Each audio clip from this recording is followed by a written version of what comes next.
I'm Hannah, a 36-year-old woman with an extraordinary tale to share. The narrative revolves around my estranged ex-husband. Even though we are technically still married, I consider him as my ex due to the distressing events that transpired 3 years ago, affecting both me and our daughter, Peyton.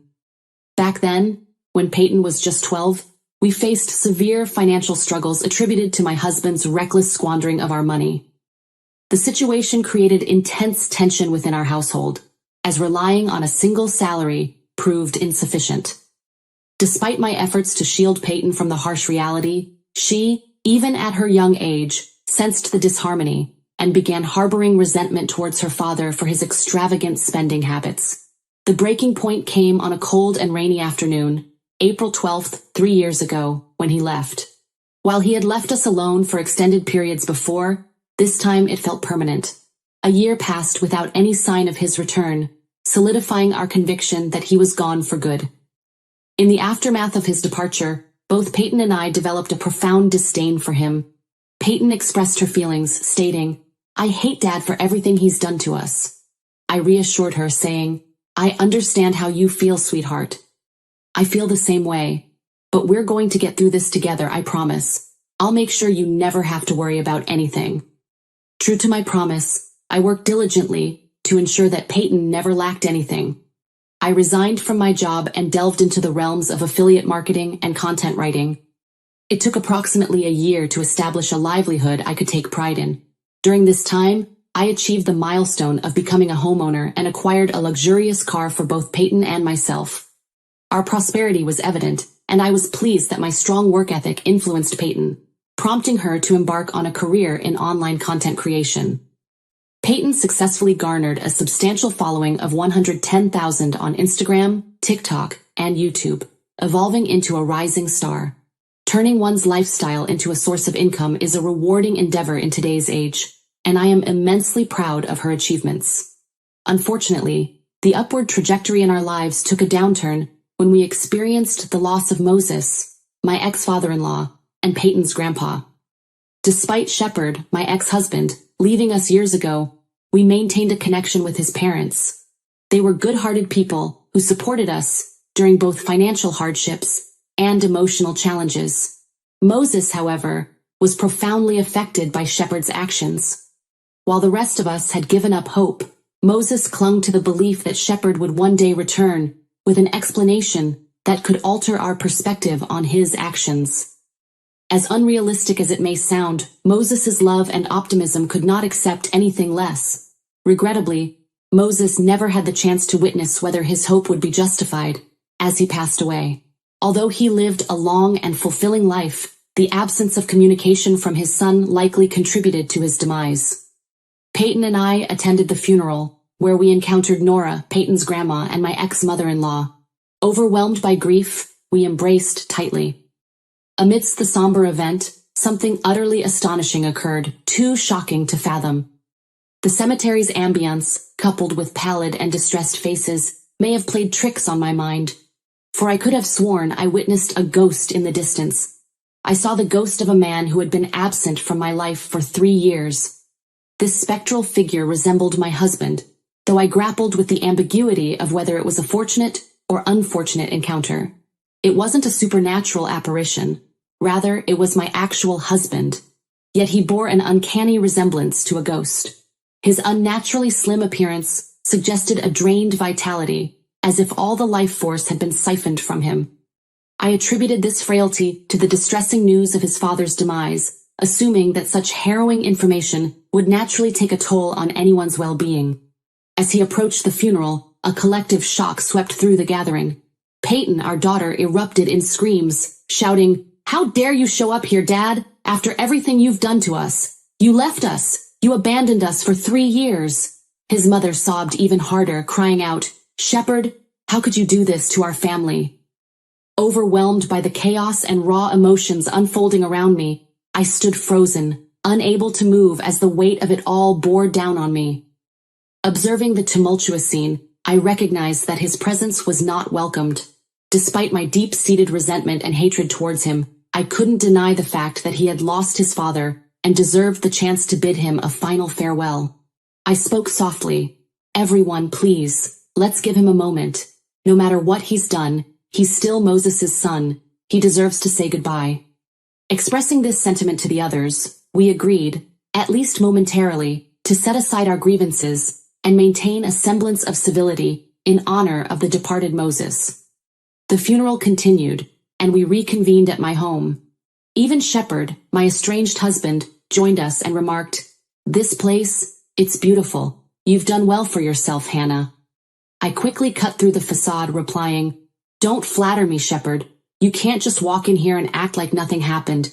If you want to stay, you need to explain yourself. Start with why you look like a ghost." I paused, my voice sharp and unyielding. "No, scratch that. What exactly are you doing here?" Shepard's face hardened as he responded, "I came to pay my respects. He was my father after all. But there's another reason I'm here. I'm here to claim what's rightfully mine." At this, Peyton lunged forward, shouting, "Are you serious right now? You think you can just waltz in and take what's not yours?" I grabbed her arm to restrain her, whispering, "Calm down, Peyton. Let's not cause a scene here." The room fell silent as whispers circulated, heads turned, and a brewing conflict loomed. Fortunately, Nora skillfully managed the crowd as I directed Shepard and Peyton to a more secluded area of the house. "I never intended to harm you, my dear," Shepard continued, his voice trembling with a mix of regret. Peyton's eyes flashed with anger. "Don't use that term. I mean nothing to you. You forfeited any claim when you abandoned us without explanation. What kind of father does that? I've tried to forgive, but it's impossible," she lamented. Shepard sighed heavily.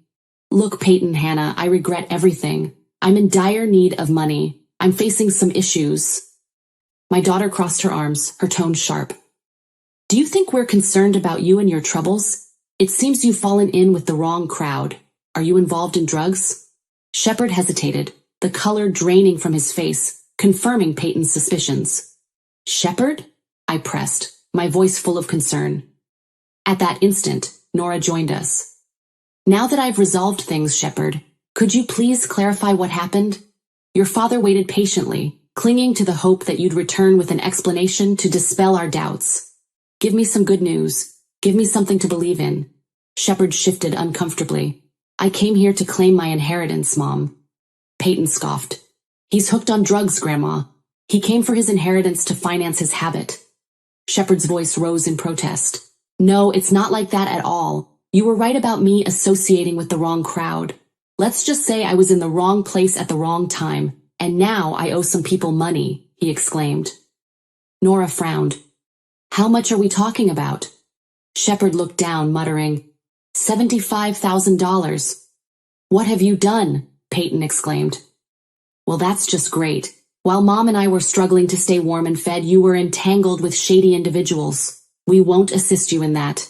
You've made your choices, and now you must face the consequences," she concluded. Nora's voice softened. "Darling, I understand you're distressed, but can we discuss whether you're attempting to support him at this moment? He walked away from us, left all of us behind." Peyton's voice was cold. "I understand, Grandma. It's not easy to accept, but he didn't just leave you. He left me, Mom, and Grandpa. He broke our hearts, and that's not something you can forgive easily." She shot Shepard a sharp look. "Though it seems he might finally understand what he's done," she concluded. Nora's gaze lingered on Shepard. "Looking at him, it's unbelievable how I defended him so fervently back then, not realizing that my actions may have contributed to his eventual choices." After the funeral, Shepard stayed in a motel, and Nora, mainly Nora and I, would visit him, offering assistance. Peyton adamantly refused to see him again. Our primary goal was to settle his inheritance so he could move on. Peyton and I decided to distance ourselves from him, but Nora, being his mother, wanted to try to rebuild something. In the following weeks, family lawyers worked on authenticating Moses's will and determining inheritance values. Nora brought Shepard to the house to foster a civil environment among us, realizing that bitterness and hatred wouldn't benefit anyone. Although it would take time, we needed to work towards some semblance of normalcy. Peyton occasionally joined us, choosing silence over conversation. However, she mostly opted out of the entire process. Eventually, the lawyers informed us of the inheritance amounts each person would receive. To everyone's surprise, Shepard's share amounted to $75,000. Peyton was furious, finding it unjust that someone who had caused her years of unhappiness would suddenly be rewarded. "It's unfair," Peyton fumed. "He doesn't deserve a single cent after everything he's put us through." While I empathized with Peyton's frustration, it wasn't within her power to decide whether Shepard would receive the money or not. Nora and I seemed indifferent to the findings, eager to conclude the process and return to our normal lives. As Shepard adapted to his new lifestyle, there seemed to be a noticeable change in his demeanor. He underwent a significant transformation from a shy, timid, and remorseful individual to someone slightly arrogant and cocky, particularly upon learning that he would receive precisely what he came for. I observed this change in behavior but chose not to address it, attributing it to the drugs he was using.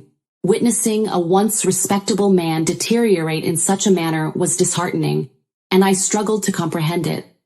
As more weeks passed, a friend informed me that Shepard's inheritance money was ready for collection. He remained unaware of this, and I felt compelled to share this information with Nora in advance.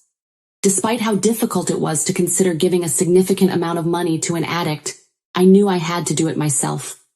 "Nora, are you sure I can handle this?" I asked, my voice trembling. My mother-in-law placed a reassuring hand on my shoulder. "Hannah, I understand how hard this is for you. This is an incredibly difficult situation, especially when it involves your child, but you're stronger than you realize." Sometimes, as mothers, we have to take on the hardest tasks, even when they feel impossible. You've been holding on for so long, but I know you can do this. And remember, you're not alone. I'm here for you, every step of the way.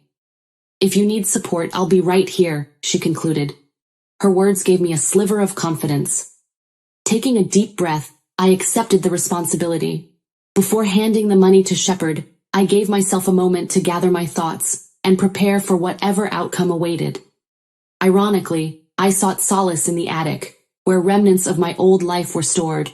Retaining items from the past, once filled with pain, now served as reminders of my journey. The attic became a perfect place for me to reflect, surrounded by the dusty plastic tea set, acquired during a time when proper dishes and cutlery were unaffordable. I recalled the half-dead heater, with a mind of its own, often deciding when it wanted to work. It left Peyton and me huddled together for warmth that was never quite enough. I gazed at Shepard's old chest, filled with what I assumed were ancient work documents. The fear of uncovering how much money had been drained from our household to support his more important lifestyle kept me from ever opening it. However, on the day I was slated to hand him the money, a newfound resolve overcame my apprehension. Determined to uncover the truth, I broke open the now worn-out chest. Inside, I found an abundance of bank statements and checkbooks, meticulously detailing the substantial amount of money Shepard had squandered. As I perused the bank statements, identifying the account recipient as a certain Phoebe, an unfamiliar name, I delved deeper into the mystery. Buried within the chest was a handwritten letter that sent my heart plummeting. The letter, addressed to Shepard, exposed a clandestine affair. It expressed Phoebe's frustration with Shepard's reluctance to leave his family as promised. She threatened to involve someone named Otis, to whom Shepard owed a considerable sum for the drugs they consumed together. The letter gave him 24 hours to confess to his family, or Phoebe would take drastic measures, revealing their affair and his extravagant gifts to her. Reading this revelation left me in shock. Shepard had been having an affair before his departure, and he had used the money on his mistress. The sheer betrayal overwhelmed me, making me physically sick. This man chose to put his self-indulgent lifestyle above all else, leaving his wife and child at home to suffer. It was both unforgivable and repulsive. The letter laid bare his shameful behavior, pure selfishness. The rage and bitterness that had been festering within me reached a boiling point. At this juncture, I moved on autopilot, gathering everything from the chest and storming toward the dingy motel where Shepard was residing. I burst into the room, only to find Shepard with drugs scattered on the bed. "You're completely unbelievable. You're doing drugs just as I was about to give you the money," I exclaimed, unable to hide my disgust. What, you have the money? That's great, give it to me, he retorted, his demeanor both pathetic and sickening. I stared at him, my anger boiling over. Do you even hear yourself, Shepard? You're sitting here surrounded by this mess, and all you can think about is money? Yeah, well, I don't care. Give me the money, Hannah, he added impatiently. Ignoring his demand, I flung the papers toward him, while tightly gripping the letter I had recently discovered. As he sifted through the bank statements he had conveniently hidden from me, I began reading the letter aloud. He froze, looking even more sickly and pale than before, now resembling a scared little puppy. Did you get this letter on April 11th, right before you left? I demanded, cutting off any attempts at explanation. I'm gonna explain, he stammered. No, Shepard, you can't explain. The time for explaining is over. You're 3 years too late, I declared coldly. I was sick, Hannah. I still am sick, as you can see, he tried to reason. Stop with the excuses, Shepard. Do you think I wasn't tired? Do you think I didn't seek relief wherever I could find it? We all make choices. You're a grown man, damn it. You left us because you were having an affair, I shot back, my voice shaking with anger. It wasn't like that, he insisted weakly. Then what was it like? I demanded. I never loved you. I never wanted that life. I never wanted to be with you. I just got with you and had the kids so that Mom and Dad could get off my back. I never wanted responsibility. And frankly, I don't care enough to rekindle or mend anything between us. Not you, not Peyton, and not even my mother. I know it sounds awful to say, but it's the truth. Take it or leave it. Now give me my money, he demanded, his words cutting deeper than I thought possible. His lack of surprise at my harsh words only confirmed my long-standing view of him as the evil villain. As I looked at him now, he resembled some demon from a comic book, disgusting in every way. Hannah, I couldn't care less about your opinion of me. Just hand over my money, he uttered again. Ignoring his words, I asked, do Phoebe and Otis have an influence over you? He hesitated, confirming my suspicions. Watching his reaction, I added, you've managed to slip out of their grasp and run off with a new crowd. But being the disaster you are, you've also ruined those relationships. He gave a brief nod. Let me make this clear, I continued. You're leaving this place immediately without the money. You won't receive a single cent of the inheritance. Consider it reparations for Peyton and me. You owe us that much. Concerned about Otis? Not my problem. You should have considered the consequences before getting involved in this mess. And what if I refuse? He asked, his voice laced with false defiance. Well, someone with a substantial following on Instagram, TikTok, and YouTube might just happen to leak some very private information about you. The kind that could reach anyone, including individuals named Otis and Phoebe. Furthermore, someone else with a highly successful blog and website could write an article exposing you to anyone with an internet connection, I replied firmly. All right, I get it. Loud and clear, he said, his bravado fading away. You've got 24 hours to gather your belongings and leave. Leave this city, leave this state. Your presence is no longer welcome here. There's no need for farewells. I'll inform Nora and Peyton about everything. Their hearts have suffered enough, and it's truly a shame, I added, my voice steady despite the storm of emotions inside me. I don't even know what to say, my ex-husband replied. How about ciao and good luck? Let's hope your drug associates don't treat you too harshly, though. Upon reflection, I find myself indifferent to whatever they do to you. You've been dead to me for the past 3 years, I concluded. He departed from town the next day, and thankfully, none of us have encountered him since. I find solace in the fact that all of us now have closure regarding Shepard's whereabouts and the reasons behind his departure.